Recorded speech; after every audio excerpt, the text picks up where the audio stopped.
There's still quite a few students popping in, signing in, so we'll just do some general introductions before we start talking about the assessment.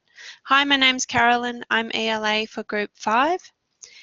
I'd like to say hello to everyone. Welcome for turning up tonight. Also on the mic with me tonight is our unit coordinator, Suzanne. Suzanne, are you there?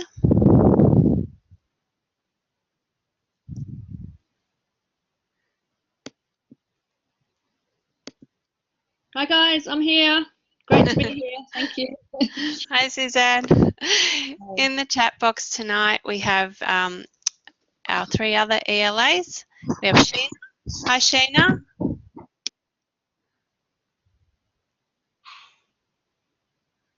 We have Alistair and Celia. If any of you guys want to say hi. Hi guys, hope you're all having a great day and looking forward to hearing your questions tonight. Thank you. Thanks, Alistair. Now, Celia and Sheena and Alistair will be ready to type away and answer all of your questions. I can hear a bit of an echo. Is anyone else hearing that? It's me. I've just switched my mic on. That's probably what it is. I'm just saying hi. I'll turn it back off now. Thank you. Okay, so we've got a few students signing in now. That's really great. If you'd like to ask a question, you can put your hand up and you can take the mic, or you can type something into the chat box.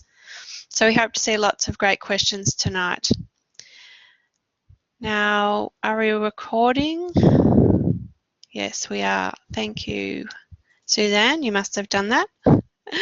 Okay, so some of you will still be working on assessment 2. I noticed quite a few assessment 2s came in today, so well done to everybody who's completing those.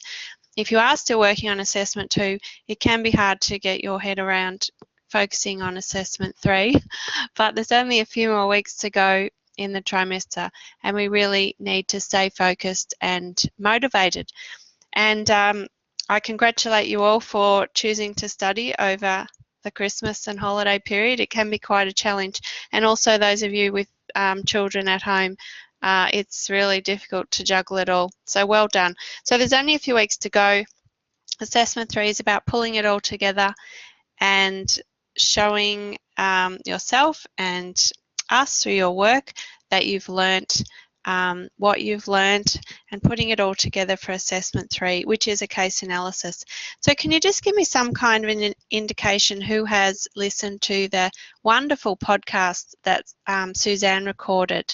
Maybe a happy face or a comment in the chat box? That'd be great. Okay, that's really good. So you're all really well prepared. I'm just going to go over a few points from that podcast that I think are really important, and then we're going to have some question time. So think about all the questions that you have, and then Suzanne is going to go over a case study which will help support you in addressing assessment 3. And then we'll quickly go over the rubric. So we'll try and move through things as quickly as we can. Now, it's really important that if you need support that you speak up. You can contact your ELA, you can contact the Help Hub. Now is the time to really sort of pull everything that you've learnt together, and we want to see in assessment 3 the progress that you've made through the trimester. And I know from the few papers that I've marked that the students have really taken on board the feedback that the ELAs have given them. And it's so important that you read that feedback and that you try and put some of that into action for the next assessment. And in this third assessment, we will be looking for learning from the whole of the unit. Assessment 3 builds on assessment 1 and 2, and it's really important that you jump on those discussion boards and participate in the activities from weeks 7 to 11. So the ELAs are here to support you. We want to help you. It's great to post your questions on the discussion board. So all those students who may be a bit shy can still see the answers. Okay, so I'm just going to go over a few points from the PowerPoint. First of all, the case study is 1,500 words. So it's really important that you do write 1,500 words so that you can get the depth in the discussion that we're looking for, so you can meet the requirements of the rubric. You do have a 10% leeway to go above that, and many students make good use of that. And if you go the 10% under, sometimes you can't have the depth of discussion that might be required.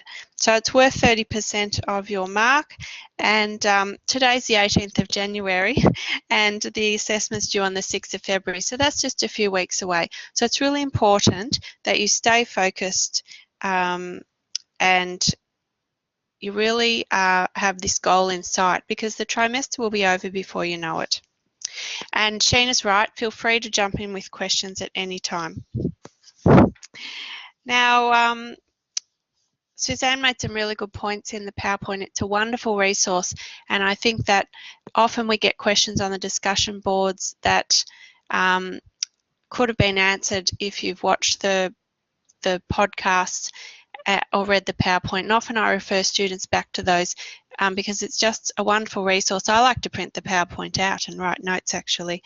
So there was a word allocation in the PowerPoint that shows you how you can set out the case study, which is more of a report really, but it still requires high standards of academic writing.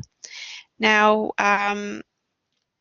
so there's an introduction, which is roughly in your own words, which is quite short, and then the analysis and the findings in the main part of the case study, and then a recommendation at the end, which is replacing the conclusion.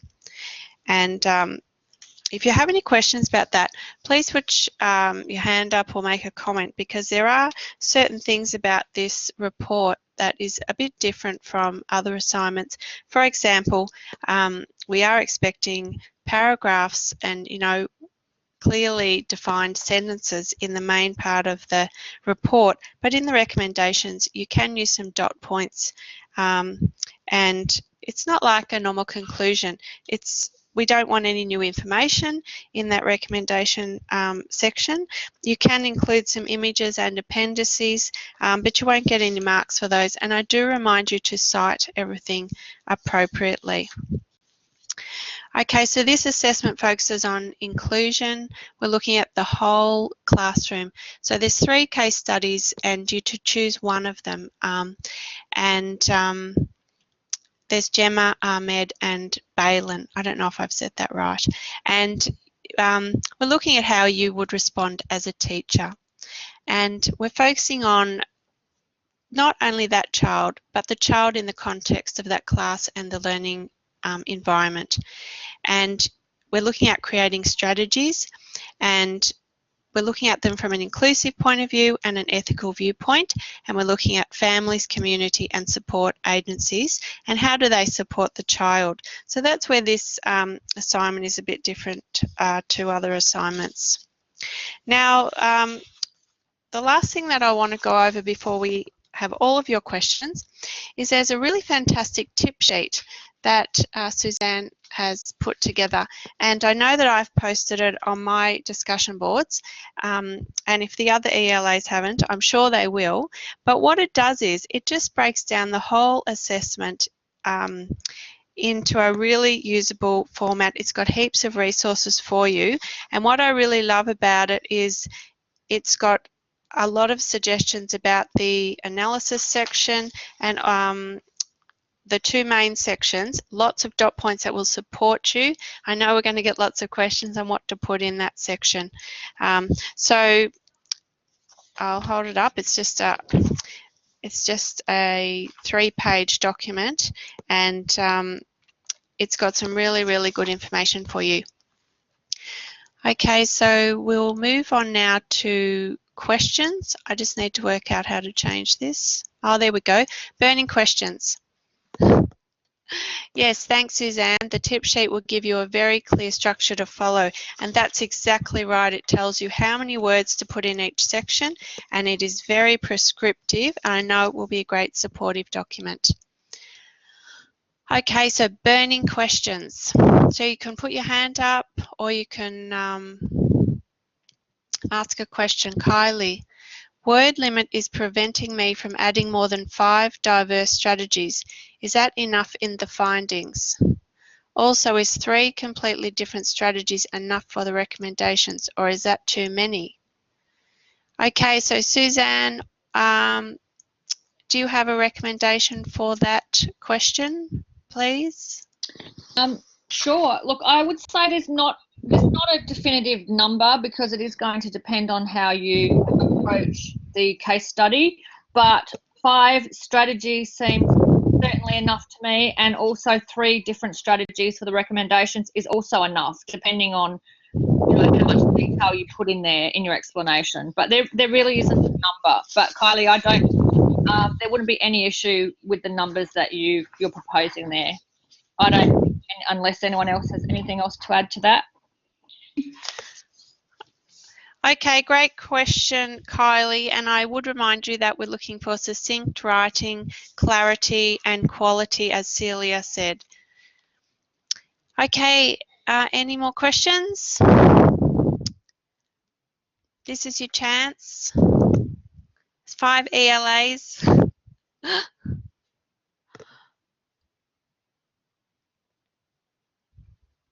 Yes, the word limit is tight, Sheena. That's right. And I was looking at the pass level of the rubric and noticing that there's quite a lot in it. Just going to flip to it. The pass level of the rubric, it's quite dense, and we'll come back to that in a minute, but I think because it's the 3rd assessment in this unit, there is an expectation that the quality of work will be a bit higher than for assessment 1 and 2. Okay, so maybe if there's no more questions at the moment, we, oh, here's one. How we link the cases to theory. Can we just write freely about theories, models, framework that are widely recognised, making the assumption that the reader has knowledge of the theories? Well, Rebecca, we're looking at the theories that we have covered in the unit. So we are looking for you to write mostly on the work that's been covered in the unit, so that you can demonstrate that you have learnt from the weekly activities and the readings. Do any other ELAs have anything to add? Yeah, so we're looking for you to demonstrate your knowledge of the topics and readings that we've covered in the unit. I'll just add to that, Carolyn, if you don't mind. I think when it comes to explaining the behaviour, you're better off and safer to stick with the behavioural theories that we have learned about in this unit. But if you were, for example, a learning model or a framework that is a strategy that you're proposing, I would suggest a bit of explanation of that, not just to kind of launch straight into it without any context. That's how I would feel about it. I also think when it comes to discussing the behaviour theories, we don't certainly need to go into any big long descriptions about those theories because you have covered those quite considerably in the first 2 assessments. So I wouldn't be focusing on that so much.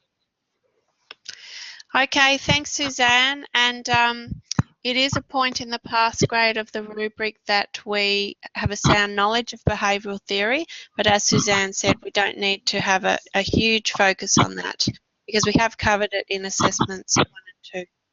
It's almost like we're looking for the application of the application rather than just the identification within this assignment. Yes. Yes, we're looking for the critical thinking. I was looking at some of the words in the rubric, Alistair: depth, clarity, analysis, integration, critical and creative thinking. So they're all really important for this assessment. Thank you. Okay, any more questions? We have a case study that we're going to review that's going to help you. Whether we need to describe the theories again. So I think I understand now. I don't think you need to do actual definitions of each theory. I think, as Alistair said, it's about applying them to the scenario. Okay, so we'll move on to the case study now. Suzanne's going to take over now and talk us through this case study, which will really help you understand the approach you should take for this assessment. Thanks, Suzanne. Thank you, Carolyn. Okay, so we're just going to have a look at Michael. In the week 10 discussion regarding Michael, the focus is really about whether or not Michael, should be retained in grade 6 or promoted to grade 7. But I'm just going to approach this case study as you might if you were writing this assessment, and hopefully getting you guys to put your comments in the chat box to help us work through this case study as an example.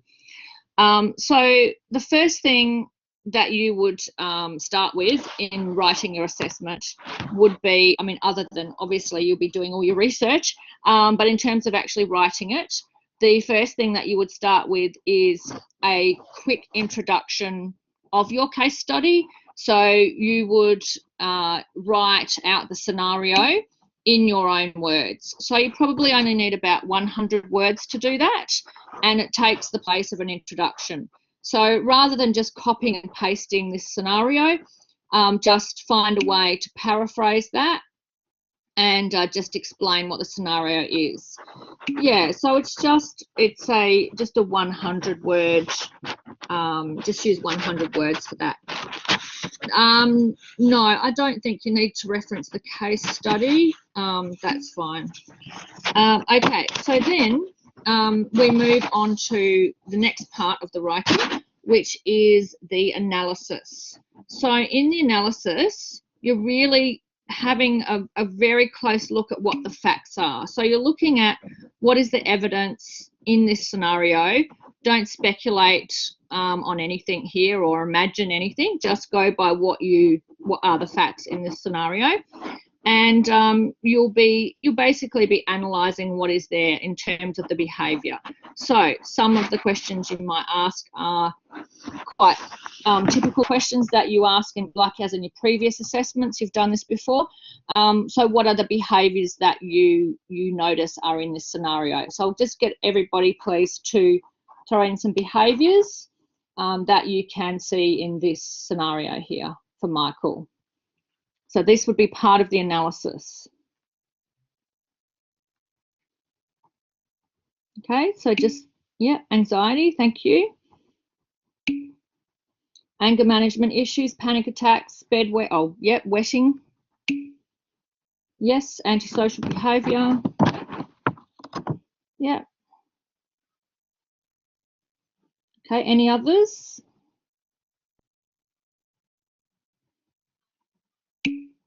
Social isolation. Michael's having a very hard time. Struggling with curriculum.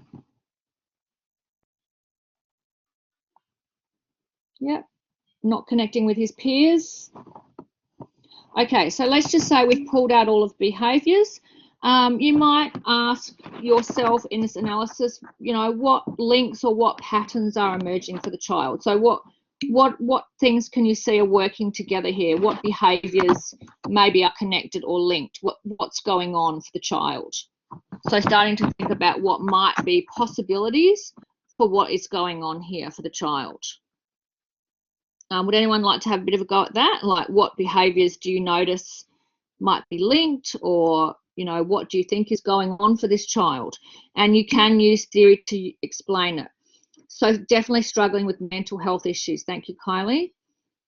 So there's an emotional and social, the emotional issues and the social development seem to be linked. Struggling to self-regulate, Panic attacks and wetting are socially stigmatized. So he's got something physical happening, which may also be impacting on his social development as well.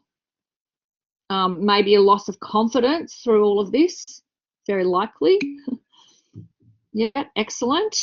And here is where we could potentially use some theory to try and explain the behaviour, similar to what you have already done in the previous 2 assessments. So without going into too much depth here, what theory might you use to explain some of these behaviours? What theory do you think would be helpful? Ecological theory, yeah. Parents' divorce, looking at socio-cultural factors. Exactly. Yeah. Yeah, Maslow's works as well. So there might be just a little bit of discussion about these theories in relation to the behaviour.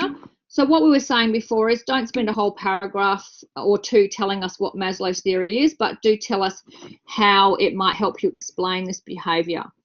Yeah, so the self-esteem and belonging aspect is suffering in terms of the hierarchy. Yep, exactly. That's very good. Excellent. So that's really good. I think you've got that. So it's about trying to understand that behaviour in the analysis section. And you could probably spend about 500 to 600 words in that section.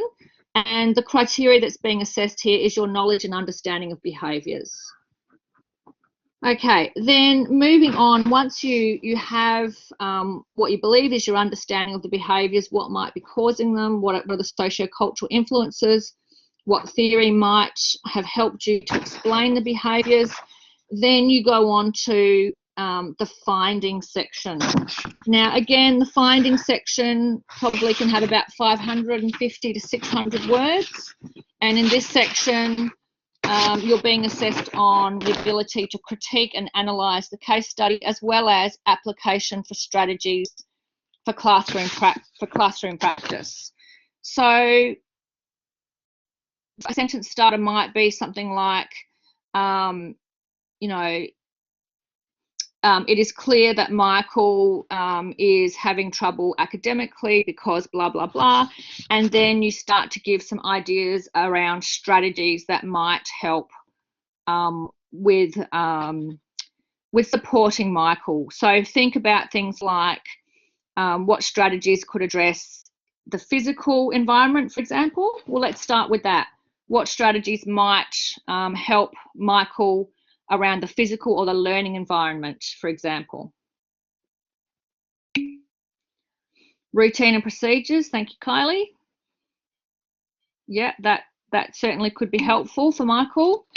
Yeah, he might have some really some very clear strategies about what to do if he feels like he's having an attack. He might have a safe place to go to.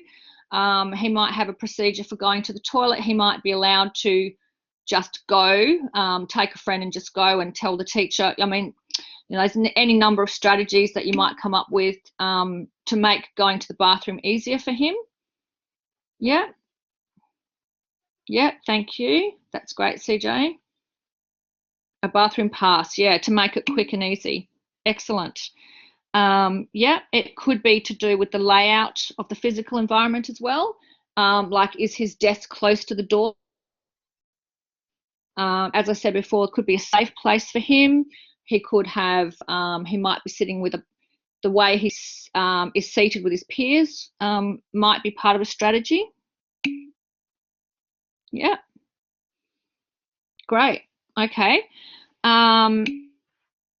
So just thinking of of Michael as a whole, like holistically, you know, he's obviously has quite a lot of needs.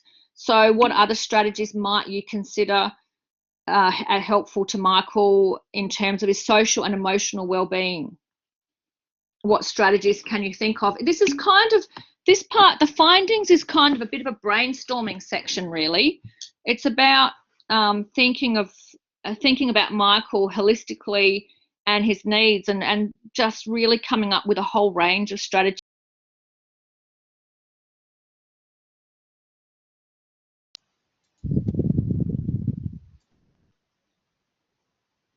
Hi everyone. Something's happened to Suzanne, but I'm sure she'll be back. So the process that Suzanne is taking us through is so valuable, and there's 3 case studies for you to choose from, and Gemma, Ahmed and Balin. So I would read them through and choose the one that really resonates with you, the one that you think you can respond to in the best way. Suzanne, are you back? I'm back. Sorry, I got kicked out. That's okay. So just coming, everyone okay to continue on? Very good question. Do the strategies need to apply to the whole class? Some strategies certainly might be inclusive of the whole class, and some might be individual. So I would look at, especially in the brainstorming part, which is in the finding section, I would look at both, really, if possible. It's always great if an individual strategy can also fit in well with the whole class. And also, obviously, there's a whole lot of other children to consider, and hopefully it'll work in with each other, the strategies that you choose. Yeah, that's right, Kylie, exactly. Okay, so what about his social and emotional well-being? Can anyone think of some strategies or some models of learning or frameworks that could assist Michael in terms of his social and emotional well-being?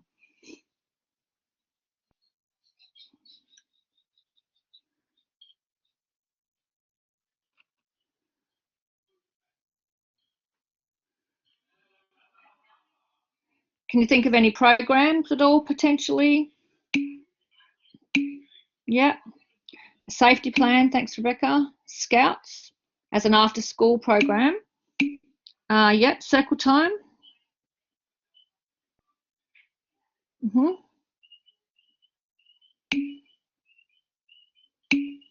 Yeah, fantastic. Looking at different programs, bounce back, buddy systems, brilliant.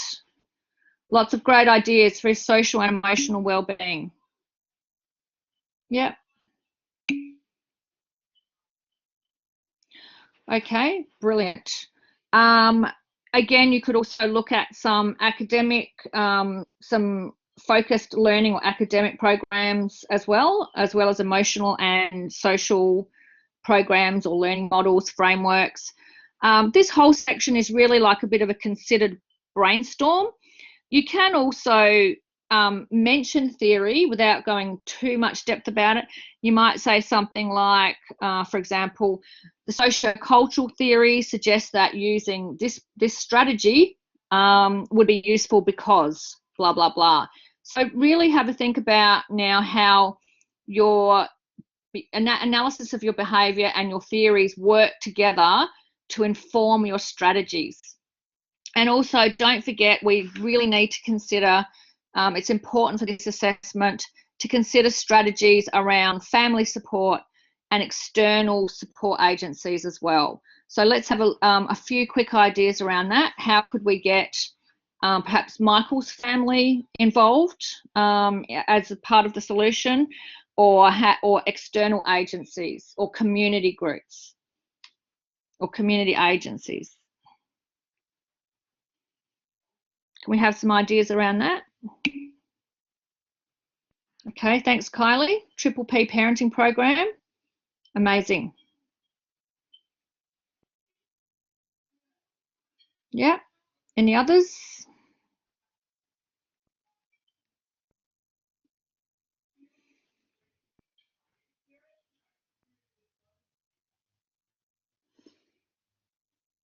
Any other external agencies that you can think of offhand? Might need to do some research, perhaps. Have a look at what's out there that could support Michael.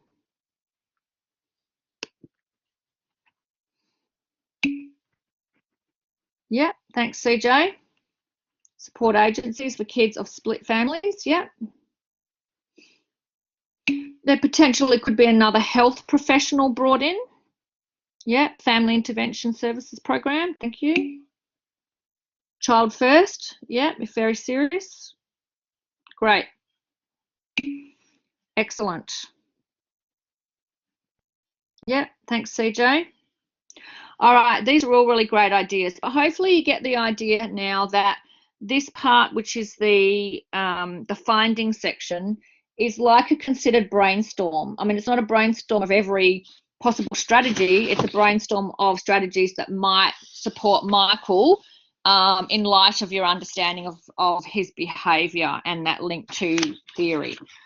So finally, now the last part of your assessment is not a conclusion. It's recommendations. So you've had your brainstorm, you've thrown around quite a few possibilities, and any number of these ideas might be really good for Michael, but your job here in the recommendations is to say, well, now I've pulled together all of this information.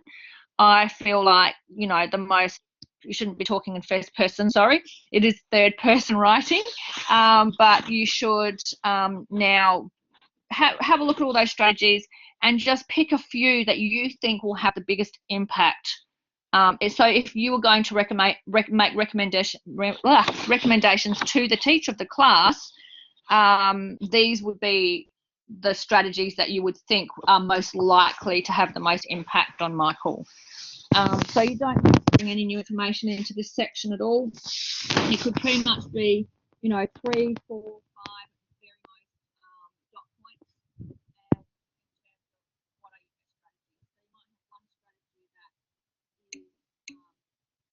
strategies? You might have one strategy that's a classroom environment strategy that you choose. You might have one that's a social emotional strategy. You might have one that is a community support strategy. Can everybody hear me now? Okay, great. So I would, in your recommendations, I would pick, say 3 to 5 of your best strategies coming in from a holistic point of view. So in case you didn't hear me before, it might be one about the physical environment. It might be one main strategy for his learning or his academic achievements. It might be one for his social and emotional well-being. It could be one that is about family or community support. So try and make your recommendations coming in from all different angles, I think. But it's basically you guys going, well, I've thought of all of these different possibilities. I think these are the ones that are most likely to help the teacher. Yeah, help the teacher support Michael. Yeah. Any questions? Does that make sense? And your recommendations, your recommendations probably only need to be about 200 words, 300 at the most. You want to use all of your strategies.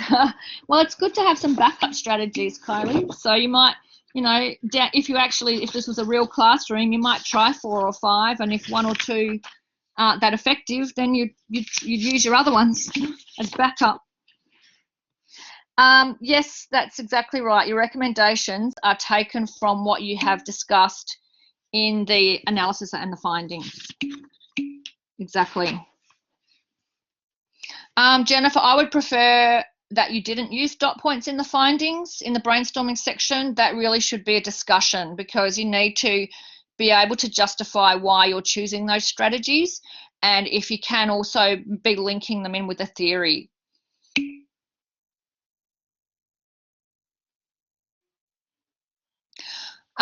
With the third case study, I think you can do some speculation, but just be careful just not to make stuff up. If there's not a lot of background information, then you can't really make a lot of presumptions. So just try to use what you have as much as possible.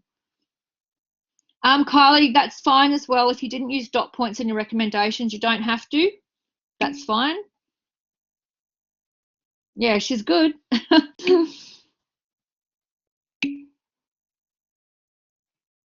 Yeah. Nice work, Kylie. Okay. Well, any more questions? Otherwise, I'll hand back to Carolyn. Oh my goodness, Kylie, congrats. Thank you very much, Suzanne. And yes, Kylie, well done. And you're very organised. And good luck with the baby. That was fantastic, Suzanne. That was really, really valuable. And I think the students will get a lot out of that. So just a quick look at the rubric. I want to remind you that the pass level of this rubric is very important. You need to meet the requirements for each dot point, 2, 4, 7 dot points to achieve the pass grade, and then everything else is built onto that level.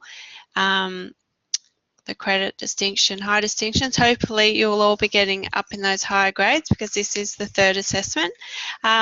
So there's a few key things here. We're looking for positive behaviour support strategies. So not just a response, a preventative and proactive approach. And in the fourth dot point, it says demonstrated understanding and plans for working inclusively with families, or in big capitals, community or support agencies are included and woven into the classroom strategies. So to pass, you can just include one of those and that would be fine, but we are encouraging you to include more than one. It will help add depth to your discussion and sort of build the layers into your discussion. So CJ says, I don't understand how we can use a preventative approach when we're responding to the behaviour without speculating on future behaviours. So Suzanne, would you like to answer that one? Thanks, Carolyn. I thought you might dob me into that one. You have so much experience. That's all right. Look, I think when we're talking about preventative approaches, I think what we're really, what's really that you work out why Michael's behaving like he is, so that you can come in with strategies to support him, as opposed to going, you know, oh, this is his behavior, so therefore I'm going to, you know, have this response to his behavior. I think that's the main thing that is really being asked. And of course, it is similar to assessment 2 in that obviously we're not wanting the current behaviours to escalate further or to get any worse. So that's part of the whole thing about being preventative as well. Yeah, does that answer your question? Thanks, Suzanne. Kind of, CJ. What else? What isn't quite clear? You can jump on the mic if you like.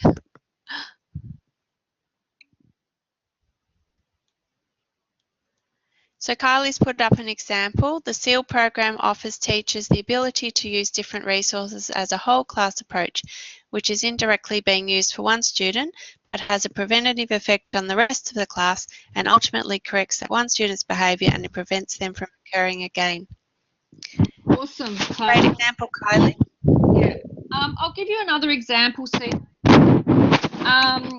So I think with contemporary classroom practices, we're always looking at, it's always preferable to help students get to the heart of the matter and help students in terms of behaviours not developing further, rather than coming in as a response. In the old days, maybe if a child was presenting with poor behaviour, it might be they just get punished, or you know, that they might be put on a behavioural learning program. I'm not sure where the rustling's coming from. So it's really just, it's about approaches that support the child at the heart of the behaviour, not just responding to the behaviour itself. So if, let's say the behaviour was okay, let's say it's wetting or toileting, rather than I don't know, I'm trying to think of an example, rather than telling the child off or punishing the child for wetting themselves, we actually trying to find out what's causing it in the first place, so preventing the behaviour from happening rather than just responding to it. Yes, exactly, CJ. It's about addressing the underlying cause of the behaviour rather than just saying, oh, that's the behaviour, so I'm going to give you, this is what I'm going to do when you present with that behaviour. It's just, I think it's moving away a lot from the old the punishment. There's the behaviour, there we're going to punish it. So, or reward it even. You know, I'm going to reward you when you don't wet your pants, or I'm going to punish you if you do wet your pants. You know, so it's moving away from that old school approach to behaviour management. I hope that helps. Thank you, Suzanne. Your expertise is really amazing.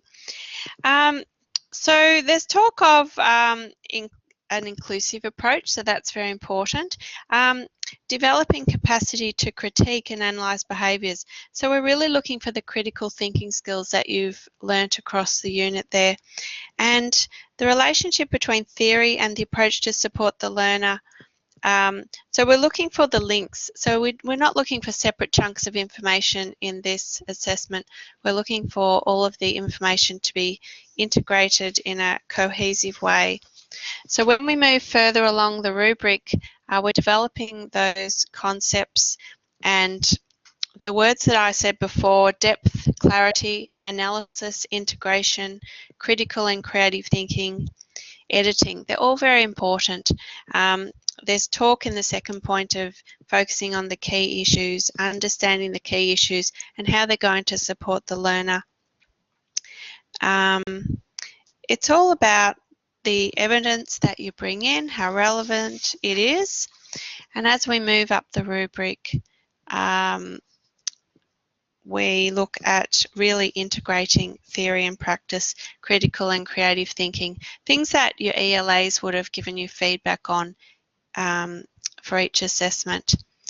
So we're just at the end. I thought just before we have the final questions, I just want to go over the resources that are available for you. There's your ELAs. You can contact them on the discussion boards or email. The Help Hub, Smart Thinking, or your tutor if you feel you just need that extra bit of support with your academic writing. There's the tip sheet, which the ELAs will post for you, which is really, really structured and a great resource. And there's the assessment outline, which is on Canvas. And there's the podcast and the PowerPoint. And of course, you can listen to the recording of this session. Okay, so we've got a question about, are we likely to get feedback from assignment 2 much before the deadline for assignment 3? Okay, so Suzanne, when will the assignment 2 marks be released to the students? 5 p.m. 29th of January.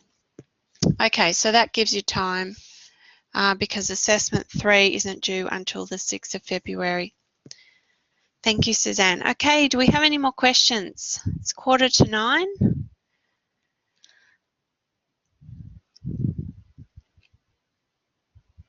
Any final questions? We'll post this recording in an announcement so you can have access to it. Please post all your questions on the discussion boards. You mentioned some had extensions and submitted tonight. Yeah, so some students had 48-hour extensions and other students have longer extensions. So most students will get their marks on the same date. Any other questions?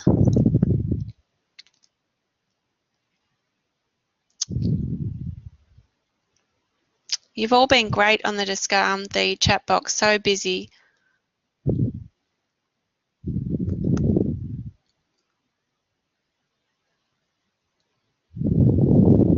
So any other questions regarding assessment 3?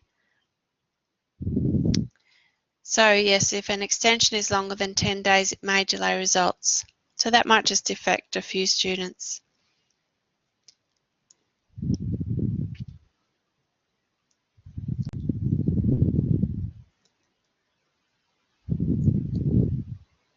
Oh, thanks, Dagna. You like this assessment the most out of the 3. Well, that's exciting. Okay, so everyone, thank you very much. Oh, Rebecca, thank you. The session's been very helpful. Yes, I hope that assessment 3 brings together all of your learning that you've learnt over the unit. Thanks, Jennifer. Thanks, Ella J. Thanks, Tarania. Thanks, Suzanne. Thanks for your expertise. Thanks, Sheena. If you guys can log out if you don't have any more questions so that I can finish the recording. Thanks, everyone. Great to have you here.